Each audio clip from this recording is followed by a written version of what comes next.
জামাতে ইসলামী বাংলাদেশ জামাতে ইসলামী বাংলাদেশ জামাতে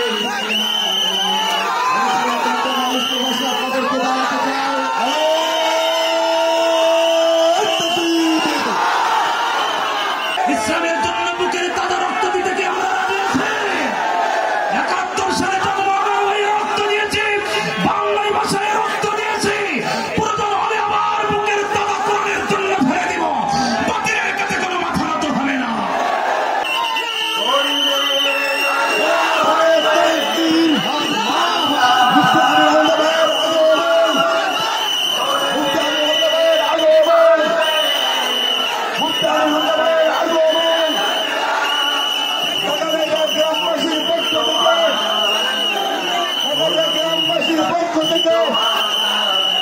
মহেশপুরের পক্ষ থেকে, সিলেটবাসীর পক্ষ থেকে, বাংলাদেশ জামাত ইসলামের পক্ষ থেকে, বাংলাদেশ ইসলামী ছাত্র শিবিরের পক্ষ থেকে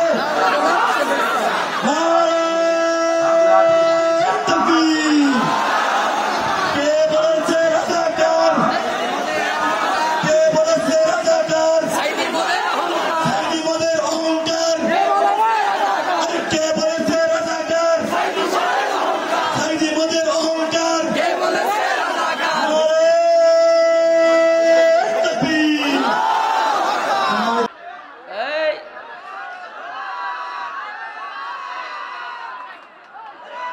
এতটুকু জায়গায় দিয়েছে, আর এই এলাকায় আর বড় মাঠ নেই, গাছের ওপরে, বাঁশের ওপরে।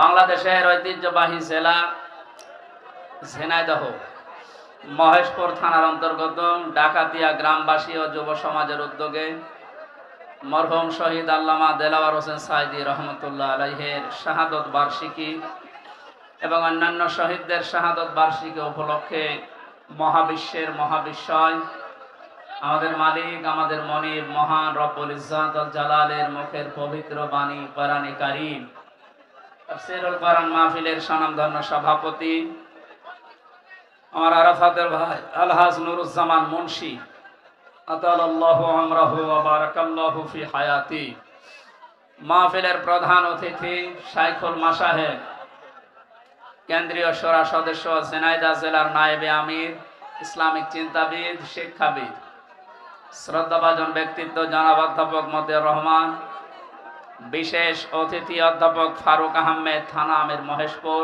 বাংলাদেশ জামাত ইসলামী। এতক্ষণ যারা আলোচনা রাখলেন মাওলানা হোসাইন আহমেদ মাহফুজ চুয়াডাঙ্গা, মাওলানা আতিকুর রহমান জিহাদি, মাওলানা ইদ্রিস আলী সহ নামনা জানা অন্যান্য ওলামা ইকরাম। মঞ্চে বসা আছেন বিশিষ্ট ইসলামী চিন্তাবিদ, শিক্ষাবিদ জনাব মাওলানা আলমগীর হোসাইন, মাওলানা সুলতান আহমেদ সহ মাওলানা আবু সালেহ। আরফানা লাকা যিকরক, আলেমদের মর্যাদা সম্মান আল্লাহ যেন আরো বাড়িয়ে দেন। দল, মত, জাতি, বর্ণ, ধর্ম নির্বিশেষে কোরআনে কারীম শোনার জন্য যারা এসেছি আমরা খুশি, এই জন্য বলছি আলহামদুলিল্লাহ।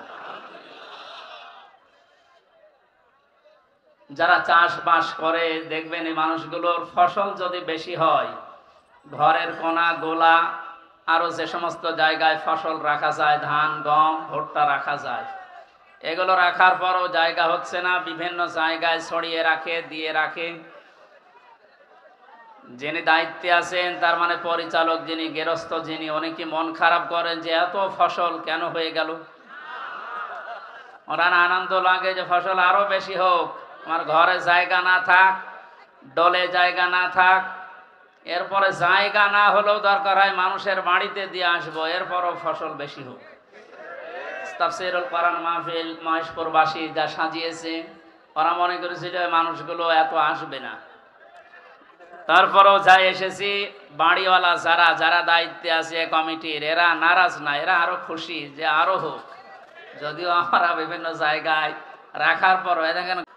আলহামদুলিল্লাহ রাব্বিল মাশরিকাইন ওয়া রাব্বিল মাগরিবাইন আল্লাযী খালাকা কুল্লা শাইইন যাওজাইন ওয়া আওজাবা আলাইনা আল-ইহসানা বিল ওয়ালিদাইন ونشهد أن لا إله إلا الله وحده لا شريك له وأشهد أن محمدا عبده ورسوله سيد الكونين صلى الله عليه وعلى آله وصحبه وأتباعه أجمعين ليلا ونهارا في الطرفين فقد قال الله تعالى في كلامه المجيد وبرهانه التوحيد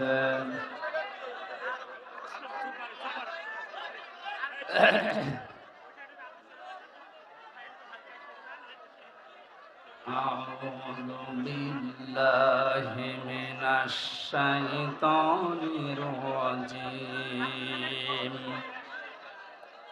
بسم الله الرحمن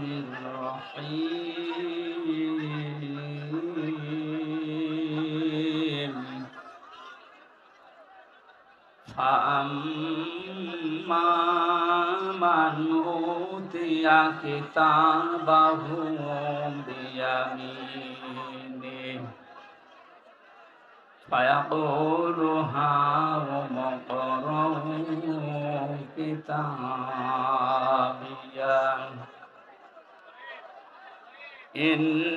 إني ظننت أني ملاق حسابيه فهو في عيشة راضية في جنة عالية قطوفها دانية كلوا واشربوا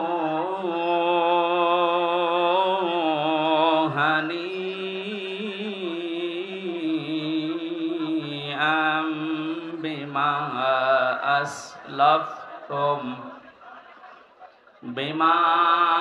أسلفتم في الأيام الخالية صدقت يا ربنا. عن أبي هريرة رضي الله تعالى عنه قال قال النبي صلى الله عليه وسلم ما تزال قدم بني آدم عبد يوم القيامة حتى يسأل عن 50 عن عمره فيما أفنى وعن شبابه فيما أبلى وعن ماله من أين اكتسبه وفيما أنفقه وعن علمه ماذا عمل فيه متفق عليه. وقال تعالى في شان رسوله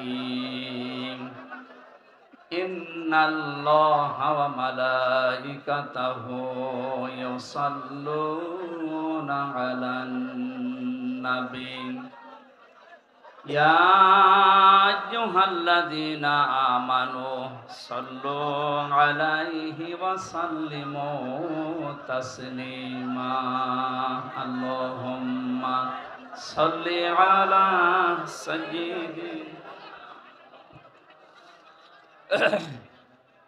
এটা কি ঘুরিয়ে দেন তো আমার কানের দিকে এটা ঘুরিয়ে দেন মাইকটা কানের দিকে ঘুরায় দেন ওয়ালালি সাইয়্যিদিনা মাওলানা মুহাম্মদ রেখো মনেতে ভয় বান্দা খোদার দূর হয়ে যাবে বাধা সব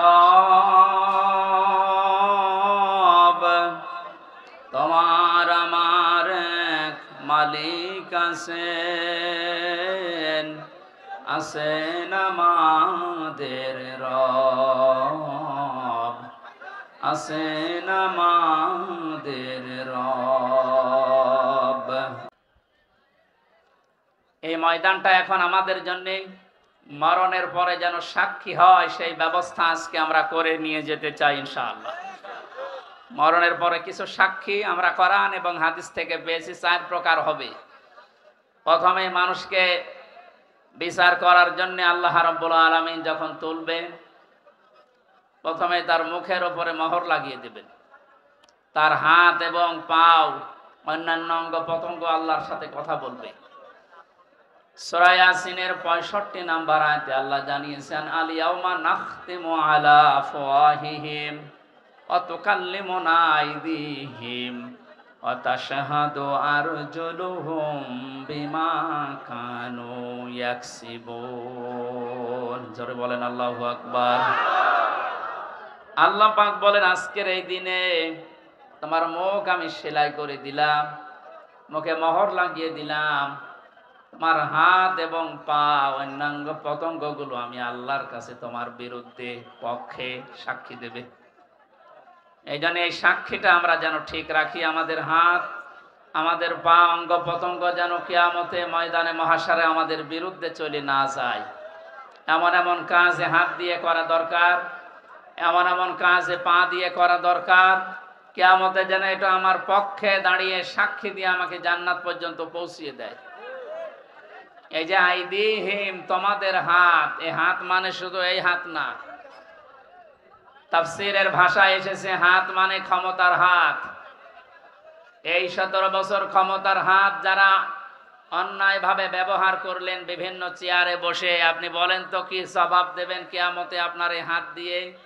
আপনার মুখ তো থাকবে বন্ধ, কথা বলতে পারবেন না, আপনার এই হাত আপনার বিপক্ষে চলে যাবে। এই জন্য আপনার জন্য আমাদের আফসোস হচ্ছে, আপনি এই 17 বছর জুলুম করার কারণে শুধু নিজের ক্ষতি করেননি, নিজের শরীর পর্যন্ত ক্ষতিগ্রস্ত করবেন, আপনার হাতও আপনার বিপক্ষে যাবে। প্রভাব প্রতিপত্তির হাত আছে। এলাকায় অনেকের ক্ষমতা ছিল না, কিন্তু প্রভাব প্রতিপত্তি ছিল। টাকা পয়সা, জমি জায়গা, অর্থ সম্পদের মালিক হওয়ার কারণে এগুলো জুলুমের পক্ষে কাজে লাগিয়ে মাসলুমকে আরো যেন জুলুম করা যায় সেভাবে ব্যবহার করেছিলেন। নিজের সাথে আপনি মিলান। তাফসীর মাহফিলে এসেছেন, অন্তত কিছু নিয়ে যান। আপনার মনের পরিবর্তন যদি কোরআন ঘটাতে না পারে, যেহেতু কিয়ামত পর্যন্ত হেদায়েতের বাণী নিয়ে আর কোনো কিতাব আল্লাহ পাঠাবেন না, সুতরাং এর কথা শুনে আপনাকে হেদায়েত পাওয়া লাগবে। আল্লাহ যেন আপনাকে পরিবর্তন হওয়ার তৌফিক দান করেন, আমিন। এরপরে যে সমস্ত হাতের কথা আছে, এমনকি শরীরের এই হাতও এর ভেতরে আছে। এই হাত দিয়ে আমরা এমন কোনো কাজ এখন থেকে মরণ পর্যন্ত আর না করি যেন আমার বিপক্ষে গিয়ে আমাকে আবার জাহান্নামে নিয়ে যায়। 2 নম্বরে ওয়ারজুলুহুম বিমা কানু ইয়াকসিবুন দিয়েছেন। আল্লাহ রাব্বুল আলামিন পায়ের কথা জানিয়েছেন। পা দিয়ে মানুষ শক্তিশালী কাজগুলো করে বেশি আমরা দেখি। এই পৃথিবীতে ইসলাম ধ্বংস করার জন্য, ইসলামকে উৎখাত করার জন্য এক শ্রেণীর মানুষ এখনো বিভিন্ন লাইনে শক্তি খাটিয়ে যাচ্ছে। এজন্য আমাদের পা, আমাদের হাত আমরা পক্ষে রাখি, আল্লাহর পক্ষে, কোরআনের পক্ষে, মানবতার পক্ষে। আল্লাহ তুমি তৌফিক দিও, আমিন। 2 নম্বরে সাক্ষী হয়ে দাঁড়াবে আপনার এই 2 কাঁধের উপরে যারা আছে এরা। আল্লাহ পাক জানিয়েছেন, কিরামান কাতিবিন ইয়ালামুনা মা তাফআলুন। সম্মানিত 2 জন লেখক তোমাদের সাথে আমি আল্লাহ দিয়েছি, এরা সব সময় তোমাদের ভালো মন্দ লিখতে আছে। সুতরাং এই সাক্ষীটা আরো কঠিন। এই যে 2টা সাক্ষী 24 ঘন্টা আমাদের কাঁধের উপরে বসে লিখতেছে। আমার তো আফসোস হচ্ছে, এই 15 বছরে অনেকের অনেক কিছু লেখা হয়েছে কিন্তু প্রকাশ হয়নি, তাই ধরা পড়েনি। টাকলা মোরাদের নাম শুনেছি আমরা। এই লোকের মাত্র 6 মিনিট 8 সেকেন্ডের একটা অডিও কল রেকর্ড ফাঁস হওয়ার কারণে তার সব চলে গেছে। এরকম বহু কল রেকর্ড ফাঁস হওয়ার অপেক্ষায় এখন সামনে আছে। ভাতের হোটেলের মালিক হারুনের মাত্র কয়েক সেকেন্ড, সব হারিয়েছে। আমরা হাসির জন্য বলছি না, আমাদের এখানে হাজারো মানুষ যারা অনেকের এরকম রেকর্ড আছে, যেন ফাঁস না হয়। এই সমস্ত দুর্বৃত্তদের থেকে শিক্ষা নেওয়া দরকার। আমাদের জীবনেও বহু রেকর্ড আছে, ওর 6 মিনিট 8 সেকেন্ড ফাঁস হয়ে যদি সব হারায়, কিয়ামতের ময়দানে এই যে দুইজন বসে আছে এরা কিন্তু সব ফাঁস করবে, না জানি আমাদের আবার সব হারিয়ে যায় কিনা। 3 নম্বরের সাক্ষীর কথা আমি পেয়েছি। এই যে জমিনে বসে আছে, এই জমিনটা কিয়ামতে সাক্ষী দেবে, মহেশপুরের এই জমিন।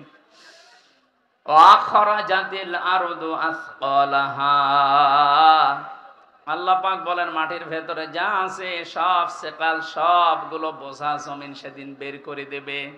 সুতরাং এখানে বসে আছি, এই জায়গাটুকু যেন কিয়ামতে আমার পক্ষে দাঁড়ায়, বলে না আমি।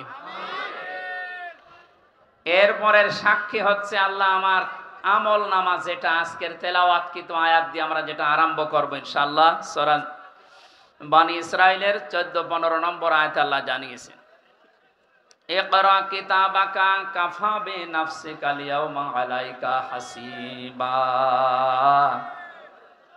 না, একটু কথা বন্ধ করেন, আপনার গোনা হয়ে যাচ্ছে। মনে করছেন আমার কষ্ট হচ্ছে, আমার গোনা হবে না, আপনার গোনা হচ্ছে। ভাই, কোরআনের আলোচনা আরম্ভ হলে আল্লাহর ঘোষণা হচ্ছে চুপ থাকা লাগবে, শোনা লাগবে। পরিবেশ এখন এরা কি করবে, আর জায়গা নেই। এই জন্য যেখানে দাঁড়িয়ে আছেন, বসে আছেন, শুয়ে আছেন, থাকেন, তো কথা শোনেন। আবার বলছি চুপ করেন, কথা বলা যাবে না ভাই। মোবাইলে রেকর্ড হচ্ছে, ওটা কালকে আপনি ইন্টারনেট থেকে নামিয়ে নেবেন, দেখতে পারবেন। আর পরে যারা দেখতে পাননি, আমি এখানে বসে থাকবো, দেখে তারপর বাড়ি যাবে। কি বলবো আর বলেন, এই কথা কানে আসলে আমি হারিয়ে ফেলবো। কথা বন্ধ করেন। এমনিতে 3 বছর জেলে থাকার কারণে অনেক কিছু হারিয়ে গেছে, অনেক কিছু আমি হারিয়ে ফেলেছি। কারণ আগে যা মুখস্থ করতাম 10 মিনিটে, এখন 10 দিনেও হচ্ছে না। কারণ ওরা এমন এমন খাবার খাওয়ায়, ওগুলো খেলে মানুষের ভেতরে কলকব্জা সব নষ্ট হয়ে যায়। আমি অনেক কিছু হারিয়েছি, আর হারাতে চাই না। আপনারা একটু আমাকে সুযোগ করে দিন কোরআনের কথাগুলো বলার। কথা বলবেন না, যাই করেন কথা বলবেন না, ইশারায় করবেন। আমল নামাটা হাতে দিয়ে আল্লাহ পাক বলবেন পড়ো, লোকটা পড়তে থাকবে। আল্লাহ জানিয়ে দেবেন এইটাই তোমার হিসাবের জন্য যথেষ্ট, আর কিচ্ছু লাগবে না। জান্নাতে যাবে না জাহান্নামে যাবে, এই আমল নামাটা যেটা ফেরেশতা লিখেছিল এটাই বলে দেবে। আল্লাহর বান্দা এটা হাতে নিয়ে পড়া আরম্ভ করবে। কয়েক লাইন পড়ার পরে দেখবে না, এইটা তো জনগণের সামনে পড়া যায় না, লাইনটা বাদ দিয়ে পরের লাইনে চলে যাবে। হাজার হাজার সিসি ক্যামেরা নিয়ে দাঁড়িয়ে আছে ফেরেশতারা। আমি জেলখানায় থাকতে বিশেষ করে আমার আর মামুনুল হক হাফিজাহুল্লাহ, এই 2 জনের ব্যাপারে আলাদা কড়াকড়ি দিয়ে ওরা ক্যামেরা লাগিয়ে দিয়েছিল, যেন কেউ কথা বললে ওইটা ওরা অফিস থেকে দেখতে পারে যে কি কথা বলছে। অথচ আমাদের যে মামলা, আমার তো ছেড়ে রাখার দরকার ছিল জেলখানার ভেতরে। এই ঠনকো মামলা দিয়ে এত কঠিন কঠিন অবস্থায় নিয়ে গেছে, মানুষ এমনি টেনশনে হাফ হয়ে যাওয়ার কথা। ফাঁসির কন্ডেম সেলের ভেতর ওরা রেখেছিল আমারই। আমারে রাখার দরকার ছিল তো ওই ওয়ার্ডে, যেখানে 70-80 জন মানুষ থাকে, যে এখানে সারাদিন থাকেন, গল্প করেন, নামাজ পড়ান, কোরআনের কথা বলেন, মাগরিবের পরে আপনারে ঘরে তালা লাগিয়ে দেব। 24 ঘন্টা এদিকে 2.5 হাত, এদিকে 3.5 হাত তালা লাগিয়ে দিত, থাক, কোনো যোগাযোগ নেই, যোগাযোগ বিচ্ছিন্ন। এই কঠিন অবস্থায় রাখার কারণে আমি বাস্তবতা একটা জিনিস টের পেয়েছি। কিয়ামতের ময়দানের এই যে আল্লাহ আমল নামাটা হাতে দিয়ে বলবে যখন পড়, এই লাইনটা আসলে যারা এই জুলুমের সাথে সম্পৃক্ত ছিল, ওই জুলুমের কথাটা ওরা পড়তে চাবে না। কোন লজ্জায় পড়বে, হাজার হাজার মানুষ তার সামনে থাকবে। আল্লাহর ফেরেশতারা ডাক দিয়ে বলবে না, আজকে আর ফাঁকি দেওয়ার কোনো রাস্তা নেই। কত ক্যামেরা সামনে, সব ফেরেশতারা দেখছে, পড়ো, এই লাইনটাও পড়ো, বিনা কারণে মানুষকে কেন কষ্ট দিয়েছিলে এইটা পড়ে শোনাও। যারা কষ্ট দিলেন এই 17 বছর, হাজার হাজার লক্ষ লক্ষ মানুষকে, আপনার বিবেকের কাছে বলেন তো, আপনি কি পড়তে পারবেন কিয়ামতে ওই লাইন? পারবেন না। এই জন্য তওবা করার সময় যেহেতু এখনো শেষ হয়নি, পশ্চিম দিকে এখনো সূর্য ওঠেনি, আপনি এখনো তওবা করতে পারেন যদি আল্লাহ কবুল করেন। কিন্তু দুঃখজনক হলো সত্য একটা ভয়ঙ্কর তথ্য, আল্লাহু লা ইয়াহদিল কওমাজ জালিমিন, জালেমদেরকে আল্লাহ হেদায়েত দেয় না। আপনার কপালে যে কি আছে, নিজের কপালে আপনি নিজে কোড়াল মেরেছিলেন।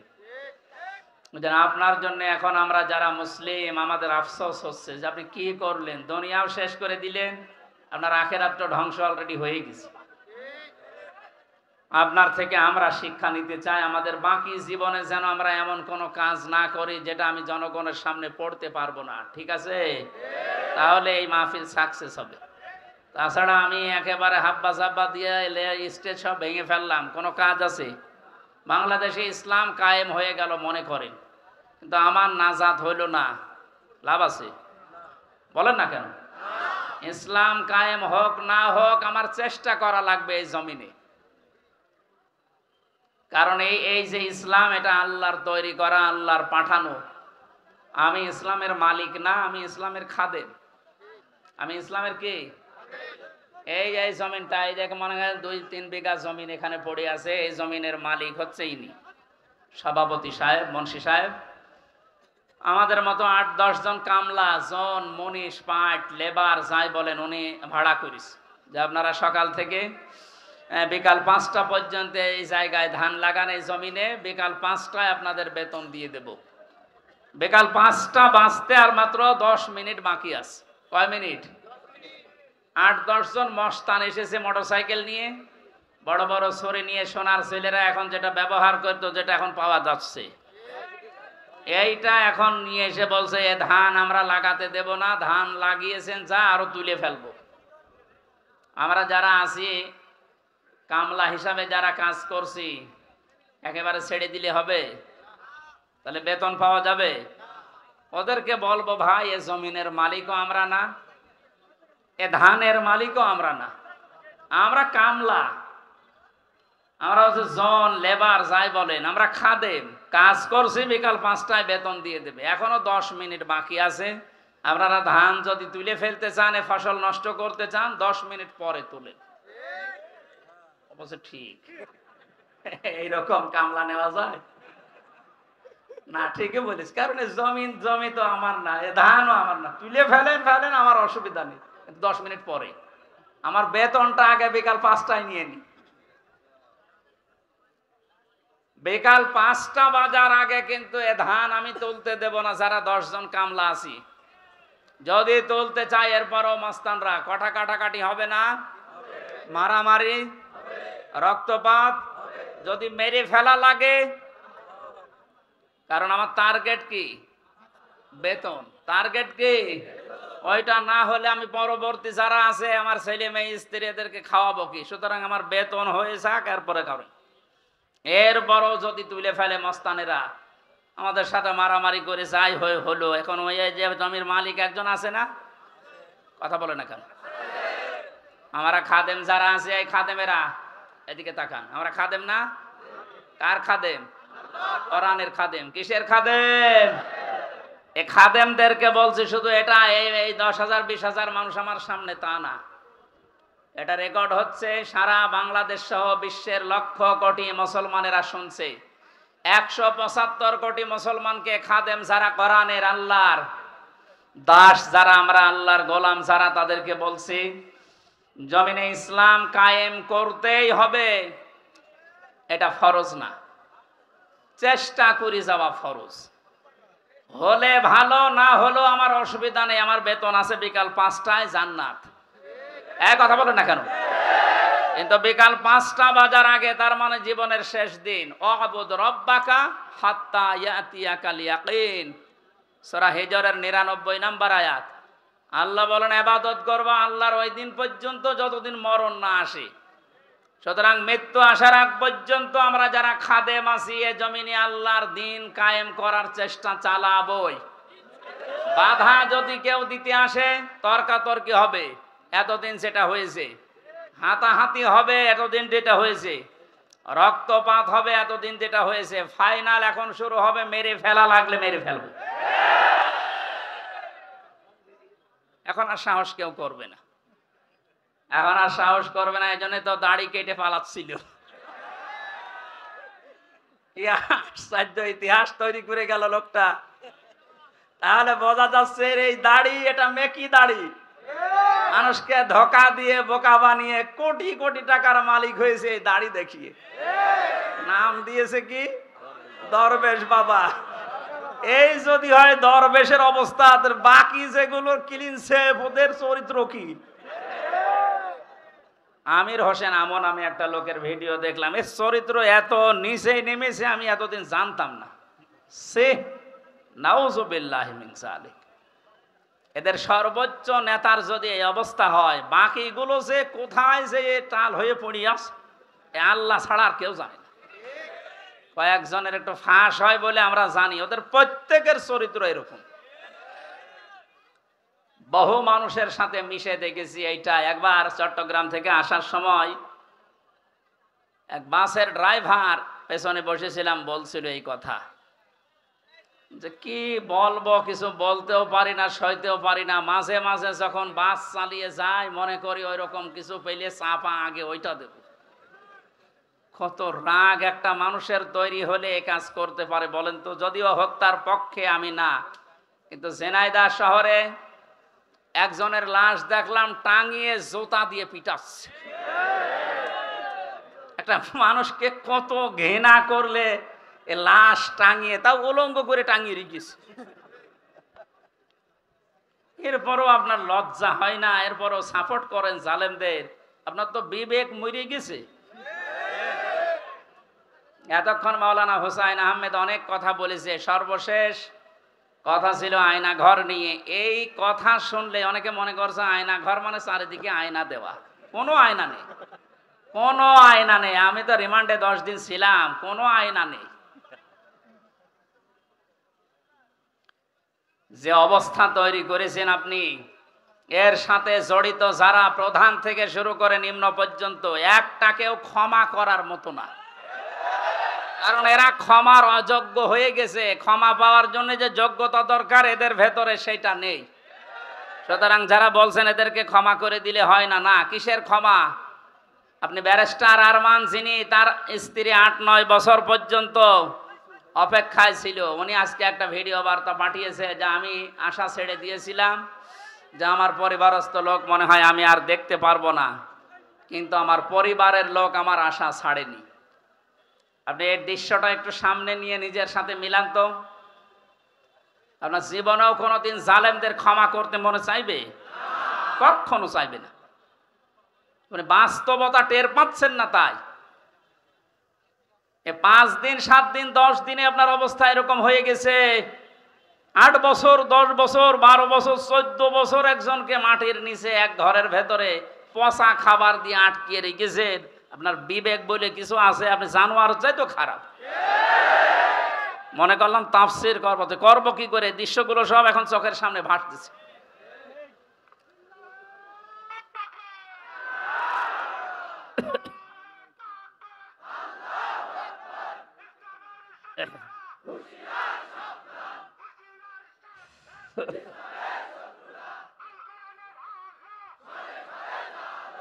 আলহামদুলিল্লাহ ভাই,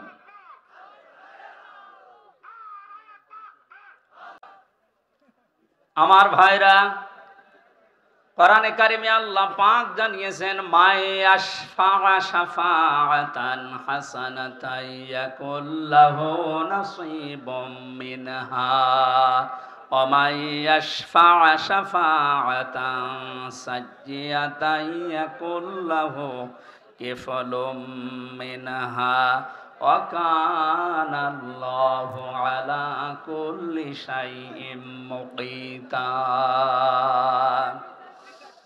এই পৃথিবীতে কোনো মানুষ যদি ভালো কাজের, সৎ কাজের, কল্যাণমূলক কোনো কাজের সুপারিশ করে, সহযোগিতা করে, রায় দেয়, ভোট দেয়, সাপোর্ট করে, সমর্থন জানায়, ওই লোকটা ভালো কাজ করে যে সওয়াব পাবে, আপনি ওই ভালো কাজে শুধু রায় দেওয়ার কারণে, সাপোর্ট দেওয়ার কারণে একই সওয়াব পেয়ে যাবেন। সুতরাং এই সুযোগ কিন্তু সামনে আসতেছে। ভালো কাজ করা যায় যে সমস্ত মানুষের দ্বারা, আপনি যদি ওই জায়গায় যেতে না পারেন, যারা ভালো কাজ করবে এদেরকে আপনি অন্তত সাপোর্ট দিয়ে, সহযোগিতা করে, রায় দিয়ে হলেও এগিয়ে যাবেন। ও লোকটা ভালো ভালো কাজ করে যত সওয়াব কিয়ামতে নিয়ে উঠবে, আপনি শুধু রায় দেওয়ার কারণে কিয়ামতে ওই সওয়াব নিয়ে উঠতে পারবেন? পরবর্তী শব্দ দেখেন, ওমাই ইয়াশফা শাফাআতান সাজ্জিয়াতাই ইয়াকুল্লাহু কিফলুম মিনহা, কোন মানুষ যদি অন্যায় কোনো কাজ করে আর ওই কাজে যদি কেউ সাপোর্ট দেয়, রায় দেয়, ভোট দেয়, সমর্থন জানায়, খুশি হয়, ওই লোকটা অন্যায় করার কারণে যা পেয়েছে আপনি শুধু খুশি হওয়ার কারণেই তাই পাবেন। এত জুলুম নির্যাতন দেখার পরও যদি কোনো মানুষ জালেমের পক্ষে রায় দেয়, ওই জালেম কিয়ামতে যেভাবে উঠবে আপনাকে আল্লাহ ওইভাবেই তুলবে। যেন আপনাকে আমি বাঁচাতে চাই, আপনি তো অত বড় জালেম না, এজন্য আপনাকে আমি বাঁচাতে চাই, কোন জালেমের পক্ষে থাকবেন না। নবীজি বলেন তোমার ভাই জালেম হোক আর মজলুম হোক তাকে সাহায্য করো। সাহাবী বলেন হে নবী, আমার ভাই যদি মজলুম হয় তাকে তো সাহায্য করা যায়, কিন্তু জালেম হলে তাকে সাহায্য করব কিভাবে? নবীজি বললেন তোমার ভাই যদি জালেম হয় তাকে তোমার দায়িত্ব এই জুলুম থেকে ফিরিয়ে রাখা, এইটাই তাকে সাহায্য। সুতরাং জীবন দিয়ে যে মানুষগুলো জালেমের কবল থেকে আমাদেরকে মুক্তভাবে এই দেশে বিচরণ করার সুযোগ দিয়ে গেল, এই মানুষগুলো কিয়ামতের দিন যেন শহীদ এই শব্দ নিয়ে উঠতে পারে, বলেন আমিন। ময়দানে মাহশারে আমল নামাটা, কিতাবটা যখন আপনার হাতে আল্লাহ তুলে দেবে, বলবে তুমি নিজেই যথেষ্ট, জান্নাতে যাবে না জাহান্নামে যাবে। আমি আমার ঈমান থেকে কথা বলছি, কারো দিকে না তাকিয়ে এবার নিজের দিকে আয়াতের সাথে মিলিয়ে বলেন তো, এখনই যদি মারা যান আর এই বইটা যদি আপনার সামনে তুলে ধরে বলে বল হামজা তুই এইটা পড়ে যা, জান্নাতে যাবি না জাহান্নামে যাবি? কাবা শরীফ যখন তাওয়াফ করে মানুষ, আমি 16 সালে গিয়েছিলাম, গত বছরও গিয়েছি, বাস্তবতায় যেটা দেখলাম, ষষ্ঠ চক্করে মানুষ একটা দোয়া পড়ে আল্লাহর কাছে, আল্লাহুম্মা ইন্না আলাইয়া হুকুকান ফীমা বাইনি ওয়া বাইনিকা। কাবার সামনে নিয়ে বলে রব্বুল আলামিন তুমি আমার মালিক, আমি তোমার গোলাম, তোমার ভেতরে আমার ভেতরে বহু দেনা পাওনা আছে, আমি বান্দা হিসাবে, দাস হিসাবে, গোলাম হিসাবে যা যা পাবো তুমি সেই বীর্য থেকে শুরু করে হামজা বানিয়ে সব দিয়ে দিয়েছো। আমি উল্লেখ করার মতো কিছু ছিলাম না। হাল আতা আলাল ইনসানি হিনুম মিনাদ দাহরি লাম ইয়াকুন শাইআম মাযকুরা। মানুষ কি একটু চিন্তা করে না যে জন্মের আগে, এ পৃথিবীতে আসার আগে উল্লেখ করব এমন কোন বিষয় লোকটা ছিল না। আজকে সভাপতির নামের নিচে দেখলাম লেখা বিশিষ্ট ব্যবসায়ী আলহাজ নুরুজ্জামান মুন্সি, কত সুন্দর নাম দিয়ে পেছনে ডিগ্রি লাগিয়ে দিয়েছে, উনি এই কাজ করি খায়। বয়স যদি এখন 60 বছর হয়, 61 বছর আগে এই নাম গন্ধ পৃথিবীর মানুষ জানতো? বলেন বলেন। শুধু এতটুকুই না, বাবার বীর্য যখন মায়ের রেহেমের ভেতরে দ্রুত গতিতে পাস হয়, আল্লাহ পাক বলেন ওই দিকেও একটু তাকাও, ফালিয়ানজুরিল ইনসানু মিম্মা খুলিকা মিম্মা ইন দাফিকি ইয়াখরুজু মিন বাইনিস সুলবি ওয়াত তারাইব। মানুষকে নজর করে দেখে না কি জিনিস দিয়ে তাকে বানালাম। বাবার স্ফলিঙ্গ দিয়ে দ্রুত গতিতে বের হয়ে যাওয়ায় না পাক পানিটা মায়ের রেহেমের ভেতরে জমা হয়। এই যে সলবন এবং তারাইব দিয়েছেন আল্লাহ। সলবন বলা হয় বাবার লজ্জাস্থান, তারাইব বলা হয় মায়ের লজ্জাস্থানকে। এই দুইটা শব্দ আমি তাফসিরের ভেতরে ব্যাখ্যায় পেয়েছি।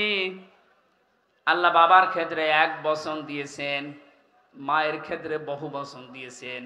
কেন দিলেন?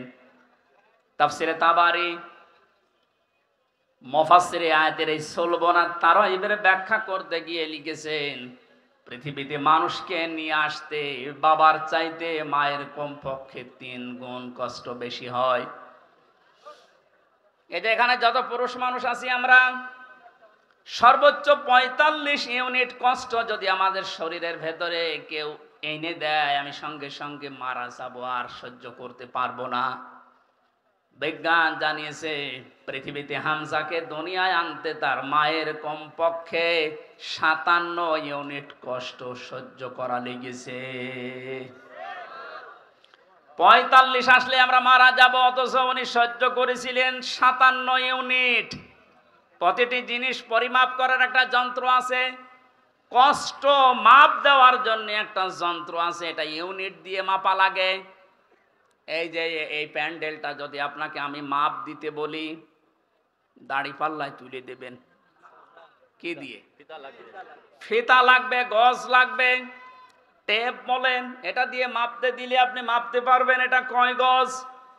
পৃথিবীতে প্রতিটি জিনিস মাপার আলাদা আলাদা যন্ত্র আছে না নেই? কষ্ট মাপার জন্য 45 থেকে 57 আপনি হিসাব করেন। এতগুলো কষ্ট সহ্য করার পরেও শুধু শেষ করেননি। সূরা হাক্কাত 15, 16, 17, 18 এই আয়াতগুলোর তাফসিরে পেয়েছি হামালাতুহু উম্মুহু কুরহা ওয়া ওয়াদাআতুহু কুরহা ওয়া হামলুহু ওয়া ফিসালুহু 30 শাহরা ইলা আখিরি আয়া। আল্লাহ পাক বলেন তোর মা তোকে কষ্টের পরে কষ্ট সহ্য করে পেটে বহন করেছে, শুধু এতটুকু শেষ করেনি, ডেলিভারির যে কষ্টটা এটাও সহ্য করেছে, এতটুকুও শেষ করেনি, 2 থেকে 2.5 বছর পর্যন্ত বুকের দুধ খাওয়িয়েছে। কোন মানুষ যদি এই পৃথিবীতে বলে মায়ের কষ্ট ঋণ আমি শোধ করে দেব, বিশ্বনবী জানিয়েছেন জন্মের পরে যে 1 ফোঁটা দুধ তোমার মুখে মা দিয়েছিল ওই ঋণটাও কিয়ামত পর্যন্ত শোধ হবে না। মায়ের এই কষ্টের কথা শোনার পরে যে মানুষগুলোর ভেতরে আবেগ আপ্লুত হয়ে মায়ের কথা মনে হচ্ছে যে এই কষ্ট সহ্য করেছে আমার মা, অবশ্যই তাদের উচিত হবে আল্লাহর ইবাদতের পরে মা বাবার দিকে খেয়াল করা, তাদের খেদমত করা। কোরআনে কারীম জানিয়েছে ওয়াকাদা রাব্বুকা আল্লা তা'বুদু ইল্লা ইয়্যাহু ওয়া বিল ওয়ালিদাইনি ইহসানা। এই এদিকে তাকান, আল্লাহ আদেশ দিচ্ছেন, আমি রায় দিয়ে দিলাম। রায় দিচ্ছেন কে? আমি রায় দিয়ে দিলাম, লিখে দিলাম। এই যে কযা মানে ফয়সালা করে দেওয়া, রায় দেওয়া, লিখে দেওয়া, সিদ্ধান্ত জানানো। আমি আল্লাহ সিদ্ধান্ত নিয়েই ফেলেছি, রায় দিয়ে দিয়েছি যে আমার ইবাদতের পরে আর কারো ইবাদত করা যাবে না, আর মা বাবার খেদমত করা লাগবে, তাদের পেছনে খরচ করা লাগবে। মহেশপুর বাসী এখানে একটা শিক্ষা পেয়েছি আমি, আল্লাহর ইবাদত করা, আল্লাহর আইন মানা নফল না ফরজ? আরো জোরে বলেন। মা বাবার আইন মানা, আপনি আলেম, আপনি কথা বলবেন না। যারা জানেন না মুখ খুললেন কেন বলেন তো? আমি এখানে একটা শিক্ষা নিতে চাই, আমি গতানুগতিক কথা বলি না। আপনি দেখেন তো কি এখান থেকে বের হয়। আল্লাহর আইন মানা আমরা দেখলাম ফরজ, প্রশ্ন করা যাবে? বলেন না কেন? আল্লাহর আইন আপনার বুঝে আসুক বা না আসুক এটাই ফাইনাল, কোনো প্রশ্ন। আল্লাহর আইন মানা কি?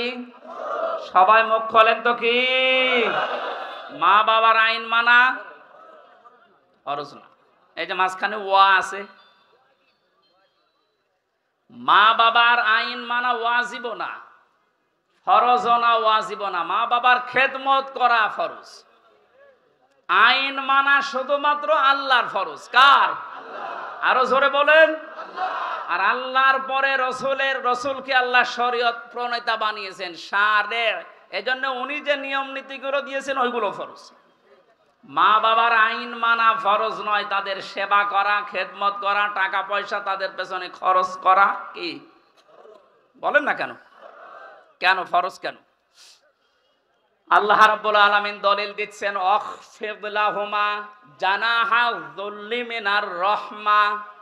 এইদিকে তাকান, এটা আলেম না, এটা শব্দটা আছে আখফিজ, খফজন মানে ডাউন করা, এরপরে ফল করা। খফজন মানে কি? ডাউন করার পরে ফল করে দেওয়ার আরবি নাম আখফিজ বা খফজন। আল্লাহ বলেন খফজন করবে, জানাহান মানে ডানা, জিল্লুন মানে ছায়া হয় বা নম্রতা হয়। তোর যে ছায়া আছে ডানা, আর এই ডানার ছায়াটা এভাবে ডাউন করার পরে ফল করে দিবি। আমার প্রশ্ন হচ্ছে, এ পৃথিবীতে কোনো মানুষের ডানা আছে কি? এটা কি? তাহলে আল্লাহ এখানে এদন দিত বা আউদা দিত, এ শব্দ না দিয়ে জানাহুন পাখির ডানা আল্লাহ আমাদেরকে দিলেন। আল্লাহ মনে হয় জানে না তাই। জানাহুন দিলেন পাখির ডানা আমাদেরকে ধার করিয়ে। কেন? ডানা আর দুনিয়ায় কারো নেই? পৃথিবীতে আর ডানা কারো আছে না নেই? কিসের আছে? আরে ভাই, পাখির ডানাই তো দিয়েছে। পাখি বাদ দিয়ে পৃথিবীতে আর কারো ডানা নেই? আছে, এরোপ্লেনের ডানা আছে, হেলিকপ্টারের ডানা নেই? ওদের ডানাটা আল্লাহ এখানে লাগালেন না কেন? তাহলে তো আমাদের এই যে জানাহুন দেওয়া লাগতো না। পাখির ডানার কথা দিয়েছেন এই জন্যে তাফসির মাহফিলে আসতে হয়। আপনারা শুনতেছেন? জানাহুন শব্দটা আল্লাহ পাখির কাছ থেকে ধার করে আমাদেরকে লাগিয়ে দিলেন, কারণ আমাদের এই হাতের ভেতরে পর নেই, এর ভেতরে মোলায়েম কোনো কিছু নেই, সব শক্ত। পালক আছে, পর আছে, মোলায়েম করার কোনো কিছু নেই, এটা শক্ত। কিন্তু পাখির ডানার ভেতরে পর আছে, পালক আছে, একটার পরে আর একটা যখন লাগিয়ে দেয় সফট হয়ে যায়, কোমল নরম তুলতুলি হয়ে যায়। আল্লাহ এতটুকু শেষ করেন, জানাহাদ্দুল্লি মিনার রহমা দিয়েছেন। যে পাখির ডানাটা শুধু ডানা এভাবে ডাউন করে না, ও যখন ডাউন করার পরে ফল করে দেয়, ওর নিচে পাখির বাচ্চাগুলো যাবার পর একটা কিচির মিচির আওয়াজ দেয়। বাংলাতে এটা বলে অনির্বচন সুখ। কি বলে? একটা অনির্বচন সুখ অনুভব করার কারণে ভেতর থেকে আওয়াজ হয় কিচির মিচির। আমরা মনে করি কিচির মিচির না, এ আনন্দটা, এ আওয়াজটা পাওয়ার জন্য না। কি করে, কি হয়? আপনারা সব পিছান তো, এত আস্তে পিছালে হবে না, আরো পিছান, পিছান, আরো পিছান, আরো পিছান, যান, আরো এক হাত যান। এই ছেলে, যাও তো, চেয়ার সরানো লাগবে না, তুমি নিজে সরো।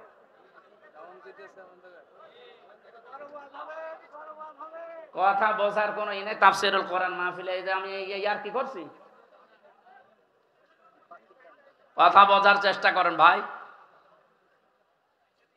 আল্লাহ রাব্বুল আলামিন পাখির ডানাটা এই জন্যই দিয়েছেন মানুষকে বোঝাতে। পৃথিবীর বান্দা বান্দিরা, তোমার মার বাবা যখন শেষ বয়সে চলে যাবে, তারা যেন তোমার এই পাখির ডানার মতো হাতের যে ছায়া, এর নিচে পড়ার পরে যেন একটা আনন্দ অনুভব করে যে আমার হামজা থাকতে অন্তত আমার আর কোনো চিন্তা নেই। মহেশপুরবাসী কত আলেম এখানে বসে আছে, হাজারো মানুষ আমরা, বলেন তো আমাদের মা আর বাবা এখন শেষ বয়সে এসে এইটা বলার মতো স্কোপ পাচ্ছে না? পাচ্ছে না। আল্লাহ রাব্বুল আলামিন মায়ের কথা 3 বার দেওয়ার জন্য তারাই বহুবচন দিলেন, আর বাবার কথা 1 বার দিয়েছেন। আমি যেটা পর্যন্ত এটা নিয়ে এসেছিলাম, নেই থেকে শুরু করে এ পর্যন্ত যিনি নিয়ে আসলেন, কারো সাহায্য যার লাগেনি। মার বাবার এই যে স্ফলিঙ্গ দিয়ে নাপাক পানিটা দিয়ে তাফসিরে পড়েছি, আল্লাহ 8টা জিনিস বানিয়েছিলেন: রক্ত, গোশত, চর্বি আর চামড়া, চুল, রগ, হাড় আর পর্দা। 8টা জিনিস যখন মায়ের রেহেমের ভেতরে এক হয়ে যায়, আল্লাহ পাক তখন ফেরেশতাদেরকে বলে, আমি আল্লাহ আমার রব নামের কারণে 5টা জিনিস একে দান করব। ওয়াজআলা লাকুমুস সামআ ওয়াল আবসারা ওয়াল আফইদা ইলা আখিরিল আয়া। সূরা নাহলের 78 নম্বর আয়াতের মাঝের অংশে আল্লাহ জানিয়েছেন, শ্রবণ শক্তি, দর্শন শক্তি, বাক শক্তি, আকেল শক্তি আর ঘ্রাণ শক্তি, এই 5টা আমি আল্লাহ নিজে তাকে দান করেছি। একটাও যদি কম দিতাম, দুনিয়ায় আসতো ওই লোকটা কিন্তু অপূর্ণাঙ্গ হয়ে। এখানে অনেকাংশ মানুষ আমরা সব পূর্ণাঙ্গ মানুষ, কয়েকজন হয়তো আছে বিকলাঙ্গ, অন্ধ, ন্যাংড়া, কিন্তু হাজারো মানুষ আমরা সব পূর্ণাঙ্গ মানুষ। আল্লাহ নিজের পক্ষ থেকে একটাও যদি কম দিত তো কি অবস্থা হতো সারা জীবন আপনি ভাবেন। আল্লাহ পাক এই জন্যই জানিয়েছেন, হে পৃথিবীর মানুষেরা, নেই থেকে শুরু করে উল্লেখ করার মতো একটা জায়গায় তোরে নিয়ে আসলাম, এরপরও আমার সাথে তোর নাফরমানি কমে না। কাইফা তাকফুরুনা বিল্লাহি ওয়া কুনতুম আমওয়াতান ইলা আখিরি আয়াত। বালাগাত মান্তিক যারা পড়ায় বা জানে, কাইফা শব্দটা 11টা বিষয়ের আগে আল্লাহ ব্যবহার করেন। কাইফা শব্দের প্রথম ব্যবহার হচ্ছে মান্তিকের কায়দায়। আল্লাহরও বিশ্বাস হতে চায় না এমন জায়গাকে আল্লাহ কাইফা দিয়ে শুরু করেন। এটা এতক্ষণ যেটা বলছিলাম, বীর্য থেকে শুরু করে এ পর্যন্ত আনার পেছনে কারো কোনো অবদান নেই। মার বাবা শুধু এক বিছানায় ছিল, এতটুকু তাদের কাজ।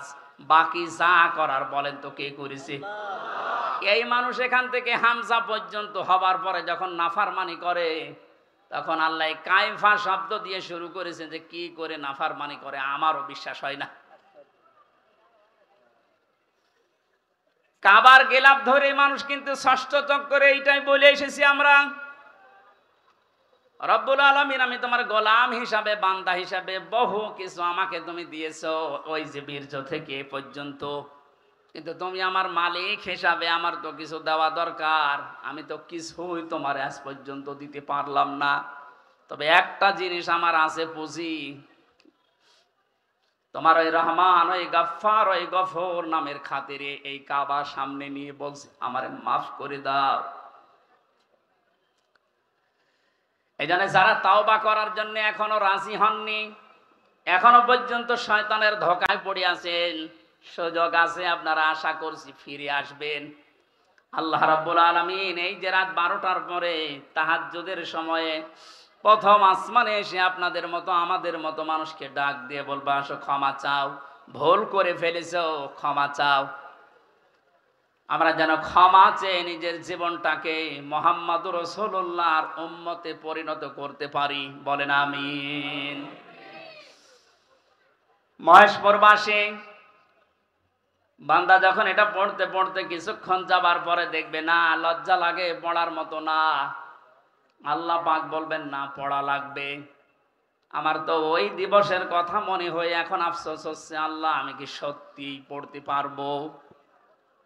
আমার এই 24 সালের এটা আগস্ট মাস, যদি আল্লাহ বলে প্রথম তারিখ পর্যন্ত তোরে মাফ করে দিলাম, চা তোর কোনো হিসাব নেই, শুধুমাত্র এই যে 17 তারিখ আজকে, এই 17 দিনের হিসাব দিয়ে জান্নাতে চলে যা।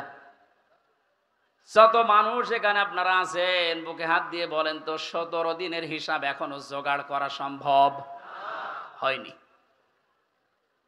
অথচ যে হাদিস পড়েছিলাম, নবীজি বলেন মা তাজালু কদামা বানি আদম আবদি ইয়াউমাল কিয়ামাতি হাত্তা ইসালান খামসিন। কিয়ামতের এই কঠিন ময়দানে প্রতিটি মানুষকে আল্লাহ তার নিজের সামনে দাঁড় করাবেন।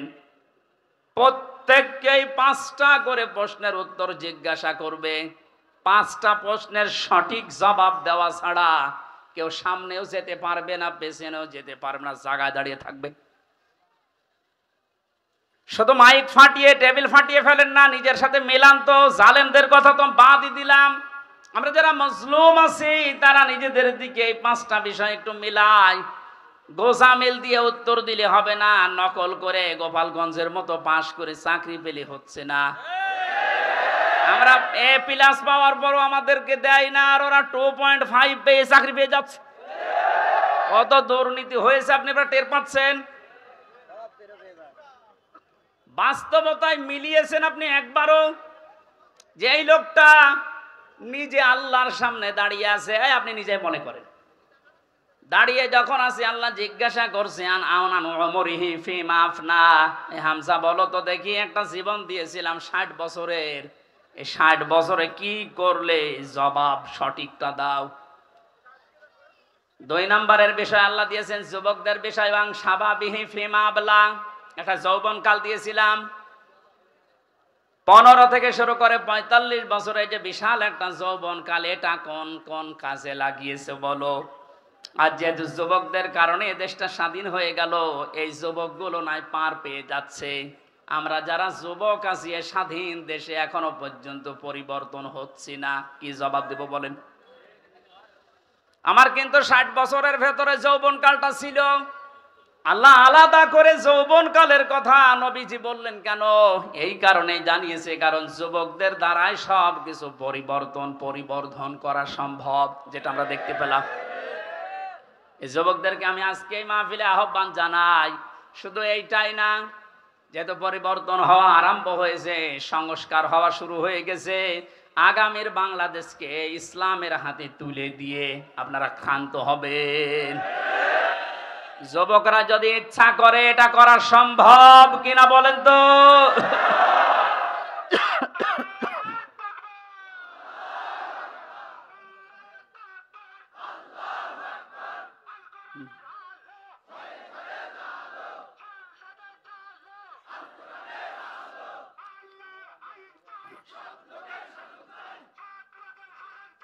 আল্লাহর আইন চাই। আলহামদুলিল্লাহ, তাকবীর যেন আল্লাহ কবুল করেন এবং বাংলাদেশ চোখে যেন দেখান। বলেন আমিন। আজকে এই যে শেজিয়া বাজারে আমি আয়াতটা পড়েছিলাম, আরাইতান নাস ইয়াদখুলুনা ফি দীনিল্লাহি আফওয়াজা। হে নবী, আপনি যখন দেখবেন যে আল্লাহর সাহায্য এসে গেছে, তখন তো বিজয় হবে। দলে দলে পালে পালে মানুষ ইসলামে প্রবেশ করছে, যেটা আমরা এখন চর্মচোখে সারা বাংলাদেশে দেখতে পাচ্ছি। একটু যাদের বিবেক আছে, একদম মরে যায়নি, তারা আজ সব কিছু ভুলে ইসলামে চলে আসছে। কারণ ইসলামের মালিক ওরা জানে যে দেশে জামাত ইসলাম শিবির চরমনা এরা না, ইসলামের মালিক কে? আর যারা আমরা আছি, আমরা ইসলামের খাদেম। সুতরাং ইসলাম প্রতিষ্ঠা করতে গিয়ে, ইসলাম কায়েম করতে গিয়ে বিকাল 5টার আগে কাউকে আমরা আর ষড়যন্ত্র করতে দেব না ইনশাআল্লাহ। এই যে বিচারপতির নামে কলঙ্ক, মানব জাতি হিসাবে একদম কোলাঙ্গার এই যে মানিক। বিচারপতির নাম নিলাম এই কারণে, নাম নিয়েও গুনাহ হবে, কারণ এ মানুষের পর্যায়ে পড়ে না। ইসলামকে এই দুনিয়া থেকে মিটানোর জন্য, বিশেষ করে বাংলাদেশ থেকে যারা ভূমিকা পালন করেছে বেশি, তার ভেতরে এই অবৈধ বিচারপতি একজন। ওর কথাবার্তারা শুনলে শয়তান পর্যন্ত হাসে, বলে আল্লাহ তুমি আমারে শয়তান বানিয়েছো। এটা চোখে দেখনি? আমি মাঝে মাঝে ওরা দেখি আর ভাবি আমি তো শয়তান দেখি না, যদি দেখতাম মনে হয় এরকমই হইত। একটা টাটকা নির্ভেজাল শয়তান। সুতরাং এরকম শয়তানের অনুসারী যারা আছেন, তরিন আফরোজ থেকে বহু শয়তানকে 15 বছর দেখলাম। এখন ইসলামের যে উর্বর ভূমি বাংলাদেশে হচ্ছে, চলছে, কায়েম হওয়ার পথে, বাধা দিতে আসলে কিন্তু বিকাল 5টার আগে কোনো ছাড় নেই।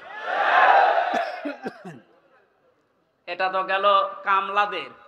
আর যিনি জমির মালিক যে বসে আছে, উনি যদি এসে দেখে সব ধান নষ্ট করে ফেলেছে, এরপরে উনি কিছু বলছে না, তার মানে ওনার কোনো শক্তি নেই।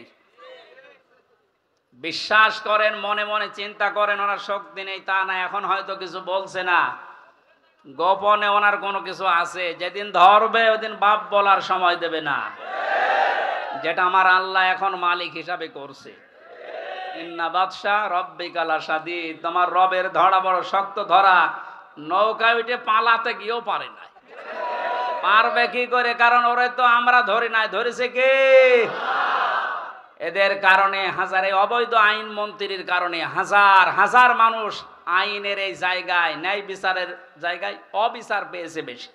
তার বাস্তব প্রমাণ আমি নিজে না, সিএমএম কোর্ট, জজ কোর্ট, হাইকোর্ট মিলিয়ে আমার মামলা কতবার তুলেছে। এই যে আমার মামা বসে আছে, মামা শ্বশুর, আমার চাচা ছিল ঢাকায়, বাবা তো ওগুলো বোঝে না ভালো, রাত দিন দৌড় চাকরি করে বেটা, এরপরও রাত দিন এখানে ওখানে উকিল ধরে করবে কি?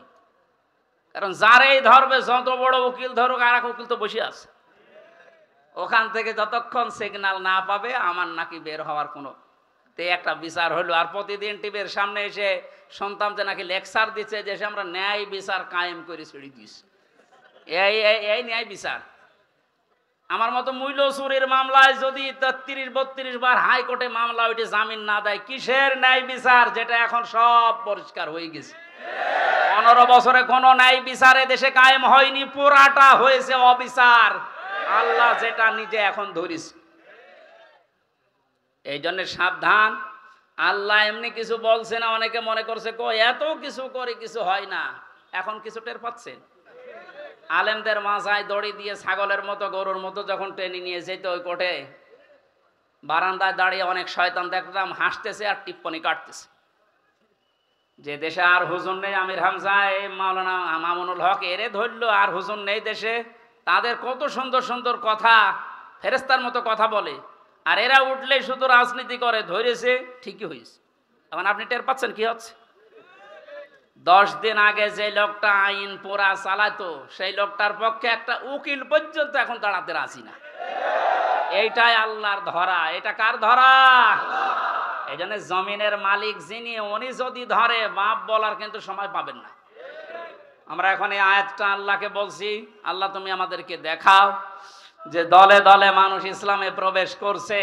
এটা যেন আমরা দেখতে পাই, চর্ম চোখে দেখতেছি, এটা যেন আরো বৃদ্ধি বাড়ে। জোরে বলেন আমিন।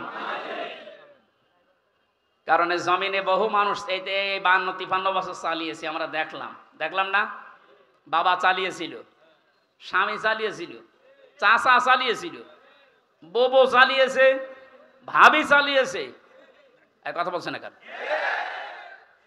কিন্তু কোরআন দিয়ে চললে দেশটা কেমন দেখা যায়, এটা এখনো আমরা দেখি নাই।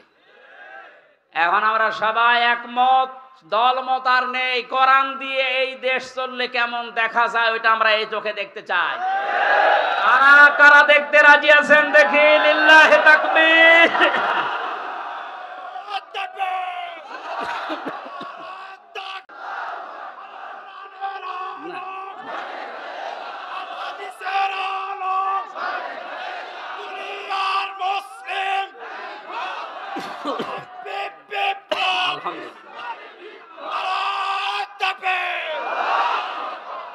এই জন্য কোরআনের খাদেম আমরা যারা এখানে বসে আছি, আমাদের কোনো টেনশন নেই। কায়েম হলেও এদেশে ভালো, না হলেও আমার কোনো লস নেই। আমার বেতন আছে বিকাল 5টায়, তার নাম জান্নাত। ওটা আল্লাহ আমাকে দেবে। কারণ বিকাল 5টা পর্যন্ত জমিটা একটু দেখে শুনে রাখতে পারলে উনি যেমন বেতন দেবে, আল্লাহ আমাদেরকে জমিনে কাজ করার জন্য বেতন দিতে পারে না? ওই বেতন পাওয়ার আশায় আছে। কিয়ামতের ভয়াবহতার কথা আজকের তেলাওয়াতকৃত আয়াতগুলোতে ছিল। যেহেতু আমরা বলেছিলাম 1 ঘন্টা, এই জন্য খুব তাড়াতাড়ি করছি, সামারাইজ করছি। আল্লাহ রাব্বুল আলামিন সূরা হাক্কাত 52টা আয়াত দিয়েছেন। কিয়ামতের যে ভয়াবহ দৃশ্য, এগুলো আল্লাহ তুলে ধরেছেন প্রথম থেকে। পুরাটা তাফসীর করতে গেলে অনেক সময় লাগবে। সামনে আরো 2টা মাহফিলে এলাকায় আছে, আমরা ওখানে ধারাবাহিকভাবে বলবো ইনশাআল্লাহ। আজকে খুব কম সময় নিচ্ছি। হাক্কাতের 19 থেকে শুরু করে যতটুকু পারা যায়। আল্লাহ রাব্বুল আলামিন বলেন, ফাআম্মা মান উতিয়া কিতাবাহু বিয়ামিনিহি ফায়াকুলু হাউমুকরাউ কিতাবিয়া। কিছু তথ্য আছে, নতুন আলেমরা যারা, জ্ঞানী মানুষ যারা, ভালো করে শুনবেন। আল্লাহ পাক বলেন, কিয়ামতের কঠিন ময়দানে যেদিন বিচার শুরু হবে, ফাকাইফা তাত্তাকুনা ইন কাফারতুম ইয়াওমা ইয়াজালুল ওয়ালদানা শিবা। এত কঠিন ভয়ঙ্কর সালসালা অবস্থা তৈরি করব, যুবক মানুষ বুড়ো হয়ে যাবে। ও বাংলার মুসলমানেরা, 8টা বছর যে লোকটা আয়না ঘরে ছিল, আজকে দেখতে পেলাম। এই যে ব্যারিস্টার আরমান, যুবক বয়সের যে ছবি, 8 বছরে তার অবস্থান কোথায় গিয়ে দাঁড়িয়েছে আপনি তাকান। তা তো 8টা বছর জুলুমের স্টিম রোলার চলার কারণে তার অবস্থা এখন এই। অথচ আল্লাহ জানিয়েছেন কিয়ামতে এমন ভয়াবহ অবস্থা তৈরি করব, দৃশ্য দেখেই মানুষ সঙ্গে সঙ্গে, যুবক মানুষ বুড়ো হয়ে যাবে। ওনার বুড়ো হতে সময় লেগেছে 8 বছর, কিয়ামতে আমার বুড়ো হতে সময় লাগবে কয়দিন? মুহূর্তের ভেতরে, চোখের পলক পড়তে বুড়ো হয়ে যাবে মানুষ, যুবক মানুষ। কি অবস্থা হবে এবার ভাবেন। ইয়াউমা ইয়াফিরুল মারউ মিন আখি, প্রথমেই পালাবে মানুষ দেখলেই তার আপন ভাই থেকে। ওয়া উম্মিহি ওয়া আবি, তার মায়ের কাছ থেকে, বাবার কাছ থেকে। ওয়া ফাসিলাতিহি আল্লাতী তুবি, আল্লাহ পাক বলেন তার জ্ঞাতি গোষ্ঠী, তাকে যারা আশ্রয় দিত, এই মানুষগুলো পালাতে থাকবে। ও দুনিয়ার মানুষেরা, পৃথিবীতে আমরা বিপদে পড়লে, হামলা মামলার শিকার হলে আগে ভাই আগিয়ে আসে, বাবা আসে, বংশের লোক আসে, জ্ঞাতি গোষ্ঠী যে দল করি ওই দলের লোক আসে। আল্লাহ পয়েন্ট আকারে ওগুলো আগে দিয়েছেন যে এইগুলো আগে পালাবে। একটা বারের জন্য আপনার বিবেকে নাড়া দেয় না যে এইগুলো যদি পালায়? যারা আজ ধোকা দিয়ে অনেককে 15 বছর বোকা বানিয়ে রেখেছিল, পীরের নামে হাজার হাজার লক্ষ লক্ষ ভণ্ড বেরিয়ে, যে কোনো চিন্তা নেই আমরা আছি, ওরা আগে পালাবে। আমরা বিবেককে একটু রায় দেয় না যে মা যদি পালায়, বাবা যদি বলে না আমি বিয়ে করিনি, সন্তান পাবো কোথায়? আমার তো এই আয়াত পড়ার পরে বিশ্বাস হয় লক্ষ কোটি পীরেরা বলবে আল্লাহ দুনিয়া আমি পীরই ছিলাম, মুরিদ পাবো কোথায়? এই জন্য কোন ভণ্ডের উপরে আশা আকাঙ্ক্ষা ভরসা না করে নিজের কাজের দিকে ভরসা করেন। আল্লাহ বলেন তোকে পড়তে দেব, পড়, ধরে আমল নামাটা পড়। ফায়াকুলু হাউ মুকরাউ কিতাবিয়া ইন্নী জানানতু আন্নী মুলাকিন হিসাবিয়া। কিতাবটা হাতে নিয়ে পড়তে আরম্ভ করবে আর বলবে অবশ্যই আমি এটা বিশ্বাস করে চলতাম যে আমাকে একদিন আল্লাহর দরবারে এভাবে হিসাব দেওয়া লাগবে। শুধু এই আয়াতটাই মানুষের জীবন পরিবর্তন করে দিতে পারে। কষ্ট হচ্ছে আপনাদের? আয়াতটার তাফসিরে আমি তাবারিতে পড়েছি, খলিফাতুল মুসলিমিন হযরত ওমর রাদিয়াল্লাহু তাআলা আনহু তার সন্তানটাকে একবার ভর্তি করলেন মাদ্রাসায়। হোসাইন রাদিয়াল্লাহু তাআলা আনহু ওই সময় প্রধান বিচারপতি হযরত আলীর সন্তান, তিনিও মাদ্রাসায় পড়তে বলে কলম ফেলে দিচ্ছিলেন, বলে তুলে দাও তুলে দাও তুলে দাও। 3 বার তুলে দেওয়ার পরে প্রধান মন্ত্রীর ছেলে এজন্য একটু রাগ হয়ে গেছে, ডাক দিয়ে বলে কলম ফেলে দিতে বলো, বারবার আমারে তুলতে বলো, আমি কি খাদেম তোমার চাকর? হযরত হোসাইন বলে ফেলেছেন তুমি শুধু চাকর না, তুমি চাকরের বাচ্চা, খাদেমের বাচ্চা। খাদেম বাড়িতে যে আব্বাকে বলছে আব্বা আমি আর পড়বো না, কেন? আমাকে গালি দিয়েছে, ছোট করেছে আমার বন্ধুদের মাঝে, তুমি বিচার করো হোসাইনের। আজকে না, জমার দিন বিচার হবে। খুতবা দিচ্ছিলেন হযরত ওমর, ডাক দিয়ে বললেন হোসাইন এখানে আসো, বলে হ্যাঁ সামনে আসো। তুমি আমার সন্তানকে গালি দিয়েছো, খাদেমের বাচ্চা, খাদেম বলে অপমান করেছো। হযরতে হোসাইন বললেন হ্যাঁ আমি বলেছি। তিনি বলেন কেন বললেন? হযরতে হোসাইন ওখান থেকে দাঁড়িয়ে বলে খলিফা বুকে হাত দিয়ে বলেন তো আপনি কি আমার নানার খাদেম ছিলেন না? হযরত ওমরের কথা বন্ধ হয়ে গেছে, চোখের পানি ফেলে বলে আমি তো খাদেম ছিলাম, এভাবে তো ভাবি নাই। আমি যে খাদেম ছিলাম এটা তো আমি তো জানি, তুমি কি লিখে দিতে পারবে যে আমি নবীর খাদেম ছিলাম তোমার নানার? কাগজ নিয়ে আসেন। খেজুর পাতা নিয়ে এসেছে, লিখে দিলেন এই ওমর আমার নানার খাদেম ছিল, আমি দেখেছি, এতে হোসাইন ইবনে আলী, সই করে দিলাম। কাগজটা হাতে নিয়ে হযরত ওমর বলেন নবীর সাহাবীরা বিচার হয়ে গেছে। ছোট মানুষ আব্দুল্লাহ ও তো বোঝে না, বলে কি বিচার করলে বাবা? তুমি তো এখনো মারধর শুরু করনি। হযরত ওমর বলে সন্তান যে বিচার করিস এটা দুনিয়া না, মরণের পরও কাজে লাগবে।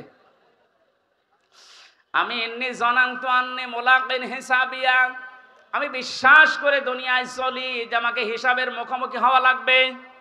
আমি ওমর 26 বছর বয়সে মুসলমান হয়েছি, বাকি এই কয় বছর ইবাদত বন্দেগী চাই করলাম, হিসাব দিতে পারবো কিনা জানি না। মারা যাওয়ার পরে কাগজটা আমার কাফনের ভেতরে দিয়ে দিও। আল্লাহ যখন আমাকে তার সামনে তুলে ডাক দিয়ে বলবে হিসাব দাও, জীবনে কিছুই যদি কবুল না হয় এই কাগজটা আল্লাহকে দেখিয়ে বলবো রব্বুল আলামিন তুমি আমার জীবনের কিছু যদি পছন্দ না করো, তোমার ভালো না লাগে, এই কাগজটার দিকে তাকাও, তোমার নবীর নাতি লিখে দিয়েছে আমি নবীর খাদেম ছিলাম, এ ওসিলাই হলেও তুমি আমারে মাফ করে দাও। জবাব দেওয়া, হিসাব দেওয়া কিয়ামতের ময়দান, এটা তাদের কোন পর্যায়ে ছিল? তারা কি বিশ্বাস করতো হিসাবিয়া? আর আমরা কোথায় আছি? আল্লাহ পাক বলেন হিসাব বড় কঠিন জিনিস, এজন্য আমার নবী পর্যন্ত প্রতিদিন 100 বার করে দোয়া করতো আল্লাহুম্মা ইন্না আলাইয়া হিসাবান ইয়াসিরা, হে আল্লাহ তুমি আর চাই করো আমার হিসাবটা সহজ করে দিও। নবীজি মাঝে মাঝে বলতেন সাহাবীরা, আল্লাহর দয়া ছাড়া হিসাব দিয়ে কেউ জান্নাতে যেতে পারবে না। সাহাবীরা বলেন হুজুর আপনি?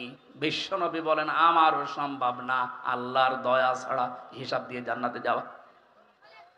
বাংলার মুসলমানেরা যারা আগে পেছনের সব অপরাধ আল্লাহ মাফ করে দিয়েছে, এই মানুষটা যদি 100 বার হিসাবের বিষয়ে চিন্তা করে 24 ঘন্টায়, আমাদের কতবার হিসাব আসা দরকার। যে হিসাবটা যত বেশি আসবে এই দেশ থেকে দুর্নীতি তত বেশি পালাবে।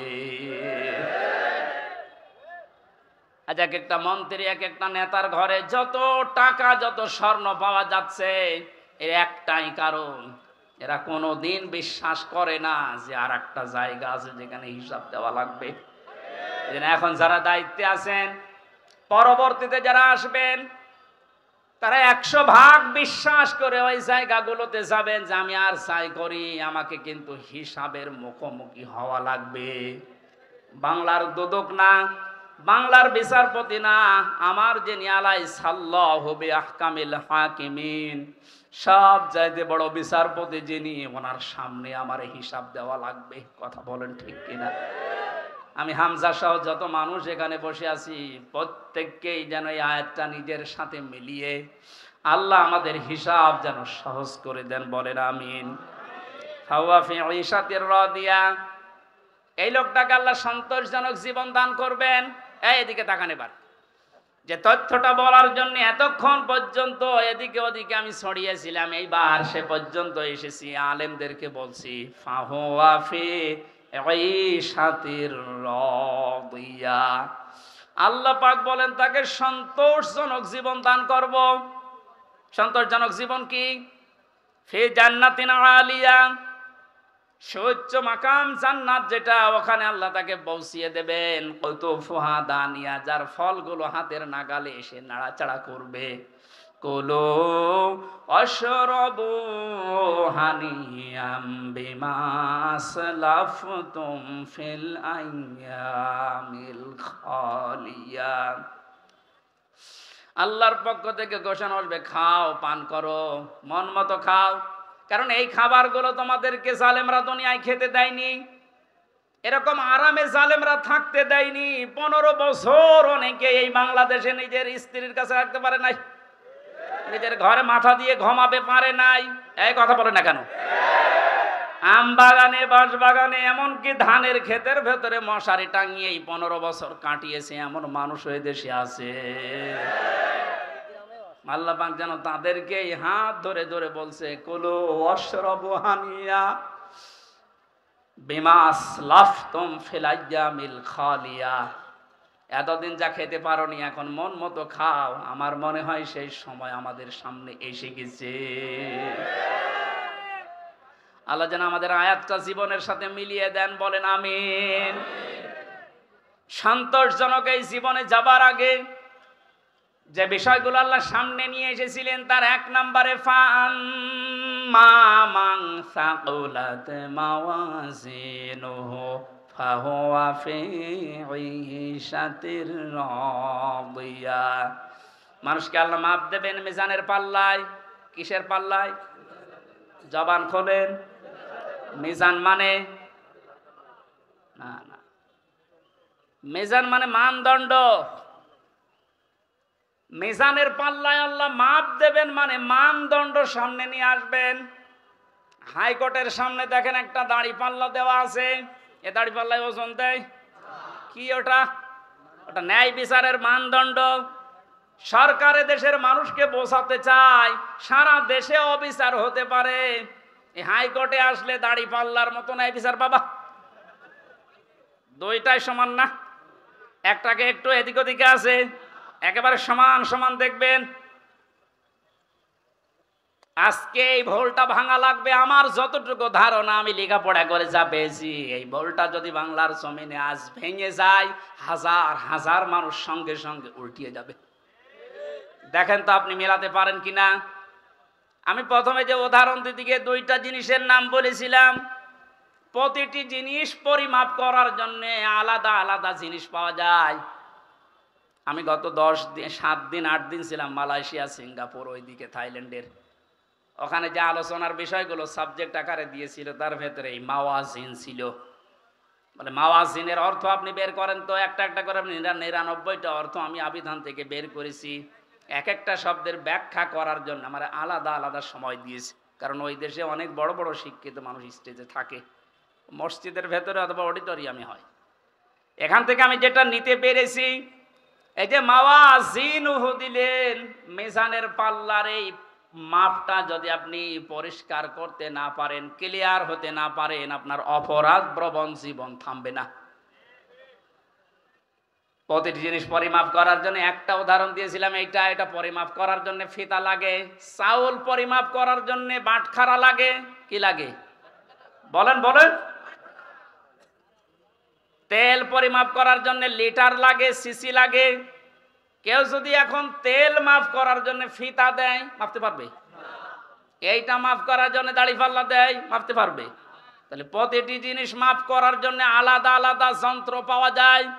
কিয়ামতে আল্লাহ ফাহুয়া ফি ঈশাতির রাদিয়া, সন্তোষজনক জীবনে আপনার পৌঁছে দেবে। এখানে যাবার আগে একটা কাজ যে করবে, মাপ।